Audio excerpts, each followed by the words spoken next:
In today's news, we have more bombshell developments within the SEC, and we are now just 4 days away from a potential government shutdown, which is a very, very big deal. So firstly, we have this just in. Bitwise amends its Bitcoin ETF filing to add point-by-point rebuttal of its SEC rejection. Your move, Gary Gensler. So Bitwise refuses to back down and in turn is backing Gary Gensler into a corner.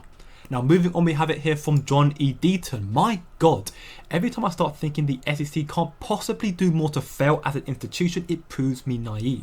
The SEC has become the single greatest consistent threat to retail investors. Now this is in reference to the SEC raising concerns on Coinbase's role in Celsius network bankruptcy restructuring, which is funny considering Coinbase is a trusted US public company.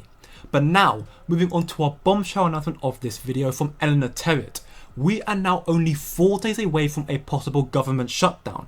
If this occurs, the SEC could stay open in full capacity, continue to do rulemaking and bring new enforcement cases if it has leftover money from the fiasco year. But if not, the agency would be limited in its abilities and rulemakings and new cases would be reserved for emergencies only. Now this is actually a very, very bad thing because the next deadline for the Bitcoin spot ETF is mid-October and these may not be considered as essentials and could therefore mean more delays if the SEC shuts down.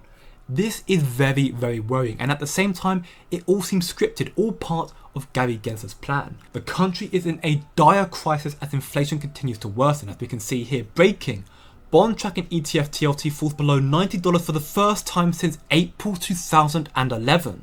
But in more shocking revelations, only 10% of the $7.5 trillion spent during COVID went to health. Where did the rest go? To handouts and crony payments that funded the institutional left currently trying to enslave you. So your local rioters, hang gluers and that army of fact-checking censors are now fully funded, courtesy of your tax dollars. The COVID crisis has been so spectacularly successful for the institutional left, and it's only a matter of time until they do it again. So you need to be very, very careful and protect yourself however you can.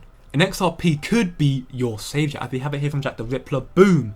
XRP will have a higher price to solve a multi-trillion-dollar problem. XRP is Bitcoin 2.0 but on steroids, and this is in reference to a statement made by David Schwartz back in 2018. And then up next we have it here again from Jack the Rippler. Boom! XRP could see a massive breakout to over $200.